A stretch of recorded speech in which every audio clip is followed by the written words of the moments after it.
Welcome back to Gunplug Grandpas. So, What are we doing today? that's a good question.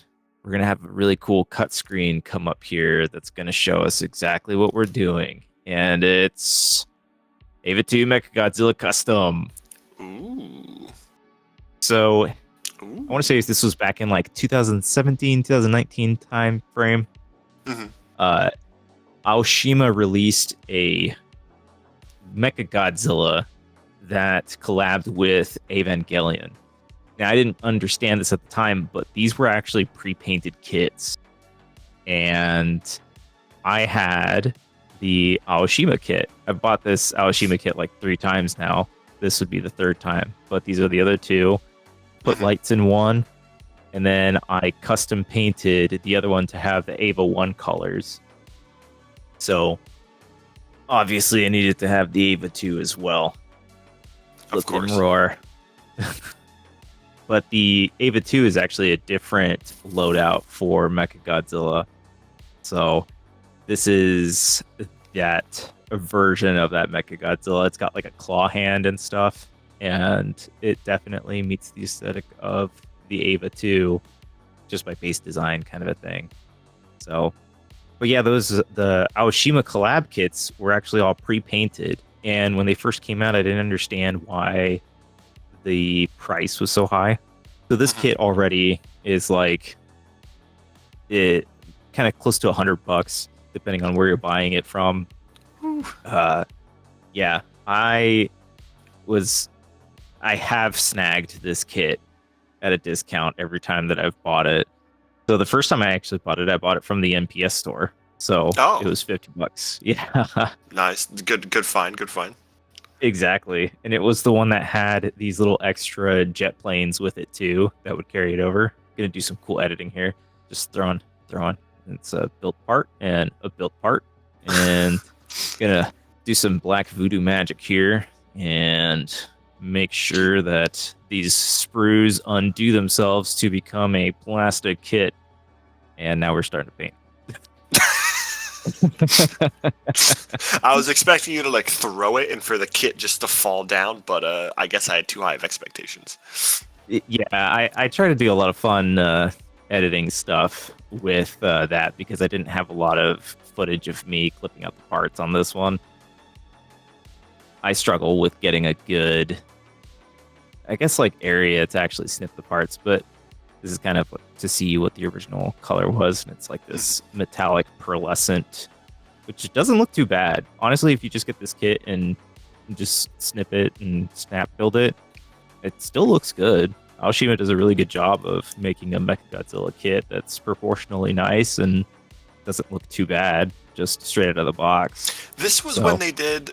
This kit is when they also did their Ava and Godzilla crossover stuff, right? Because I remember the Ava and Godzilla like orchestral thing they did too, right? Was this kit released around the same time? I think so. Yeah, because there was a bunch of collabs with Ava and Mechagodzilla. So I was like, I know right around that time was when I came to Japan the first time, and that's when I got my Ava 1 Godzilla Berserk unit, which was the first kit I ever built. That actually is a Bandai kit. So it's this one's by Aoshima. It's a different manufacturer. But yeah, the collabs between Godzilla and Neon Genesis Evangelion it's a big thing for some reason. I don't understand why. I kind of understand why, but yeah, I thought a big portion of it, I thought the guy did the music for the same or something like that. Oh, really? I thought somebody on the team between Godzilla and Ava was the same. But I mean, I have no idea. I don't know, but I mean, I think it's cool anyways, but... Yeah, maybe it's just Ava's beat up big monsters. Godzilla is big monster. Beat up monsters. Yeah, pretty much. Yeah. That's what I thought, at least. So this red that I mixed, I actually pulled the mixture from a Kotobukiya kit, and I didn't know how to feel about it at first because it is almost the color of dried blood.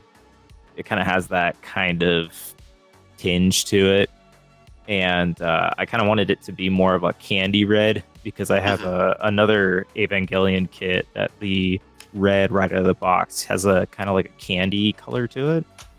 I just like that that hue, I guess. But this one came out really dark, as you can kind of see here. That looks like a good. I mean, not bad overall. It looks like a good Ava 2 red color, though. Yeah, it's. I thought the like blood hue was unsettling and it kind of fits the aesthetic, so I kept it. But yeah, this was like a point of contention was a red, and then I had the clear. Oh man, fluorescent color for the clear parts because I wanted it to glow because the green parts on my Ava 1 are actually all fluorescent, so it's a UV reactive. But you see my knuckle there? It looks like I busted my knuckle. Is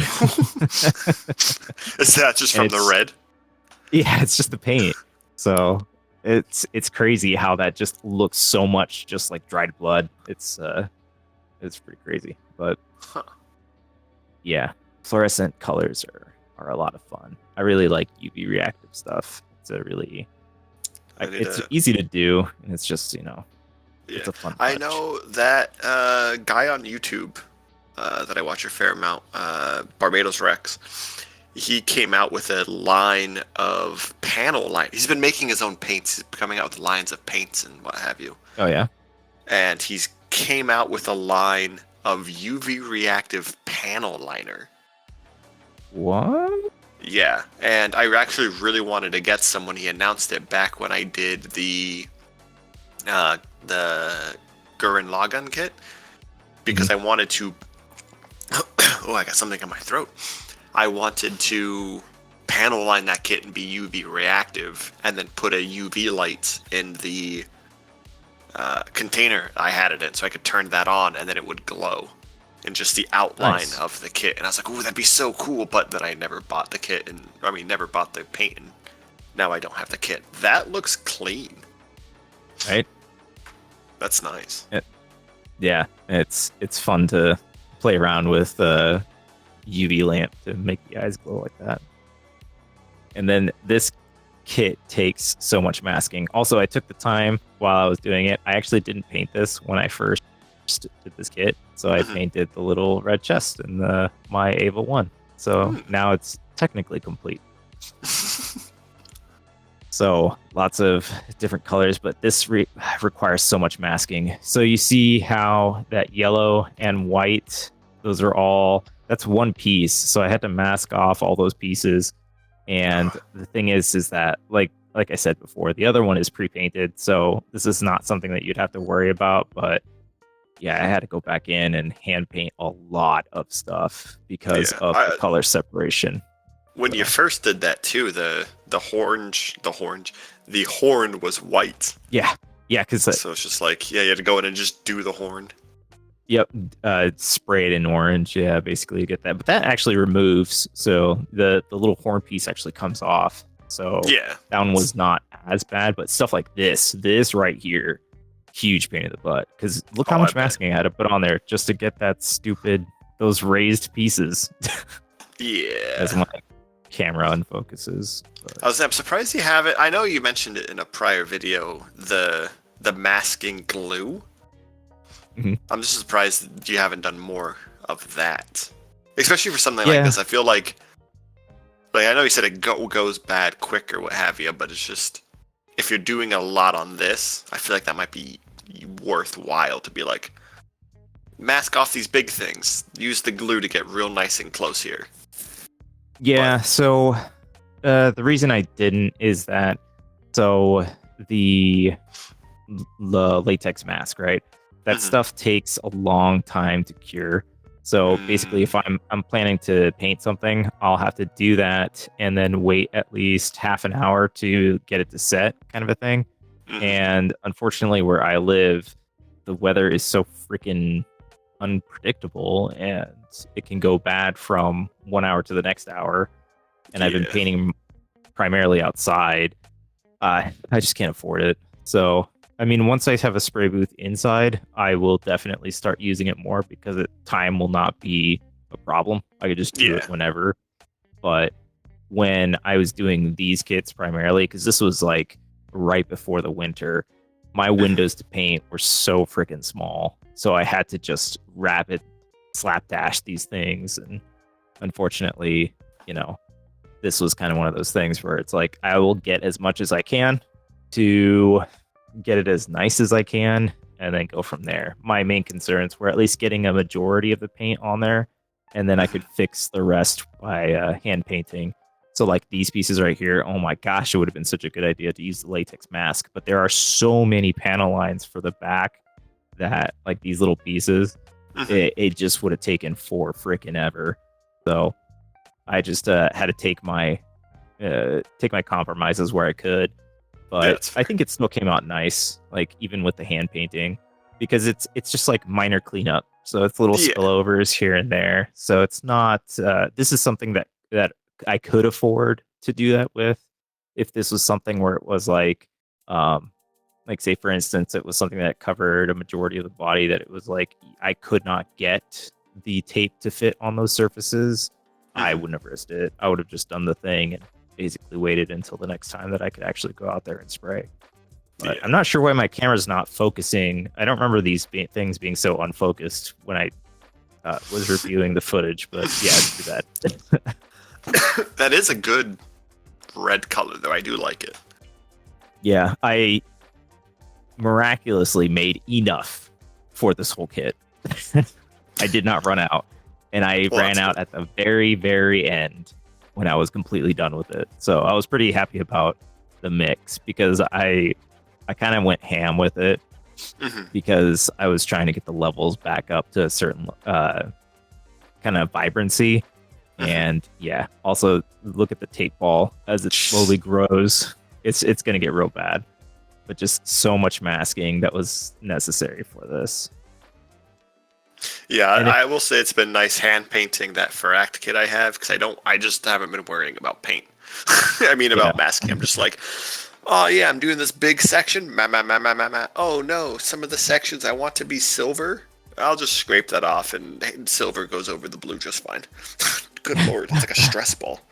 Dude, it really was. It was huge. It was so much, and like, see, not super clean. So definitely you need to go back and touch up those colors. So, but I mean, a majority of it was done, and a majority of it was really nice and smooth. And like, see, it's not too bad on some of the back panels. So this part was a pain just because of how the curves were. This one would have definitely. See, if anything, if you ever wanted to give it battle damage, you could just go in and top it all with silver and just cover that, and then no one would ever know. It's intentional. This is where the chipping would be. Trust me, bro. Yeah, this is what I intended to do, 100%. So, but yeah, see, just kind of go back and use the liner. And I wish that I had seen the video beforehand, but I always was under the impression that you use just like thinner to paint with the brush, but thinner causes paint to dry faster. So you're actually supposed to use a paint retardant so that it takes longer to dry, so it can settle and basically look flat. Because that's what causes you to have the brush strokes and stuff, is because it's drying quickly. It doesn't have time to settle. I was like, oh man, I watched this dude recently that painted an entire high-grade Gelgoog just using like Tamiya paints. And Tamiya is an alcohol-based paint, so I was just like, oh man, it's nuts. It's I never thought of that. Yeah, you'll have to send me that. I think I already did. This was like a little while ago, but I can resend it to you.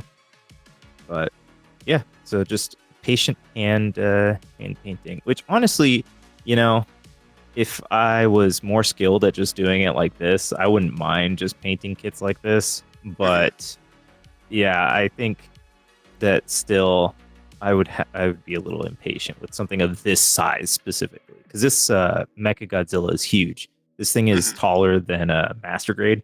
So like the Master Grade Arc 78-2, this thing is it's about a head taller than it. So I think it's 9 inches tall or something like that. So damn. Yeah. Okay. It's a biggie. It's a biggie, but I love it. this is like one of my favorite Aoshima kits. Is this Mechagodzilla? Like, if I did not like it that much, I would not have purchased it 3 times. Yeah. So See, now you just got to make the unit 0. no, I don't want to do the Unit 0. I actually entertained the idea of making what is it? Unit 7 Alpha, the one with the arms that are all messed up. The one that turns into an angel? No, it's Mari Makanami's pink suit that has.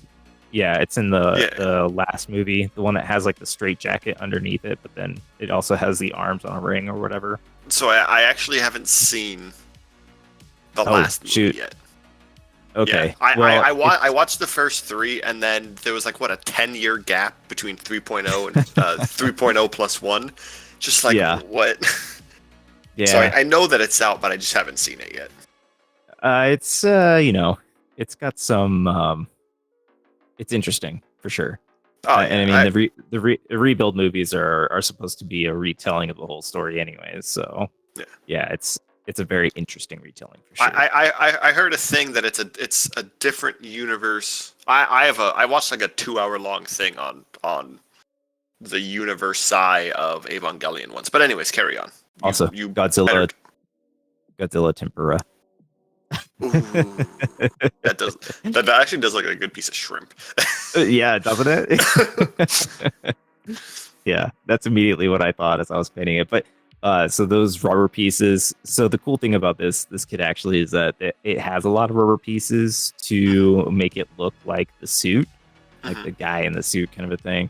And on the tail, it only goes as far as the end of that section, and then the rest of it you just have to paint it. So I just kind of went back and painted it. So these are UV reactive decals, and I had a bunch of Evangelion decals as well, so that I could put some on there to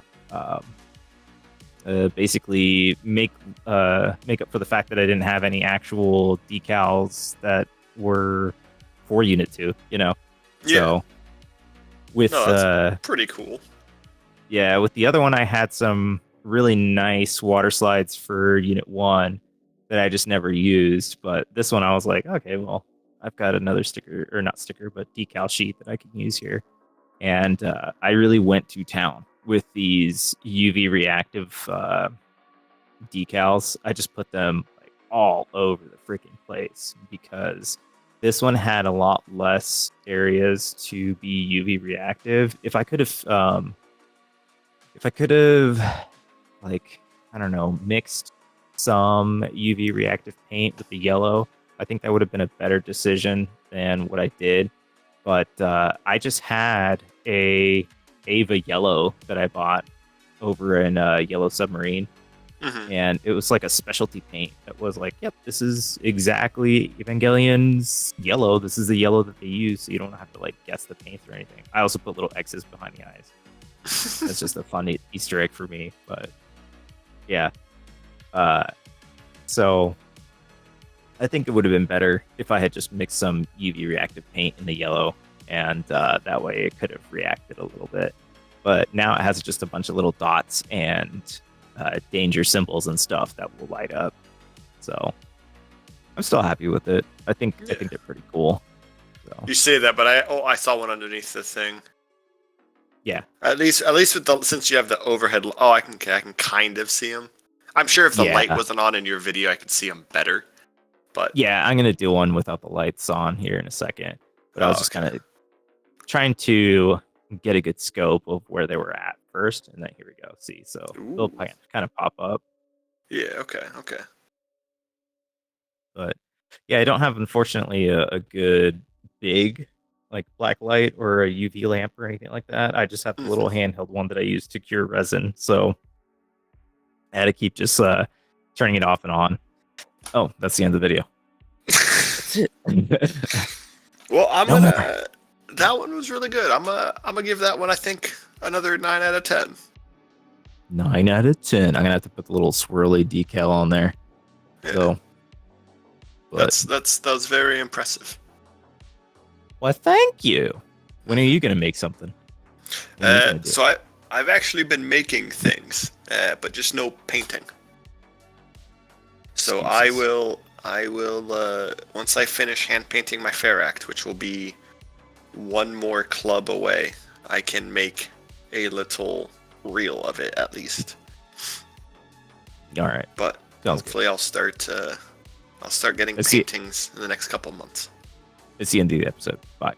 Oh, bye.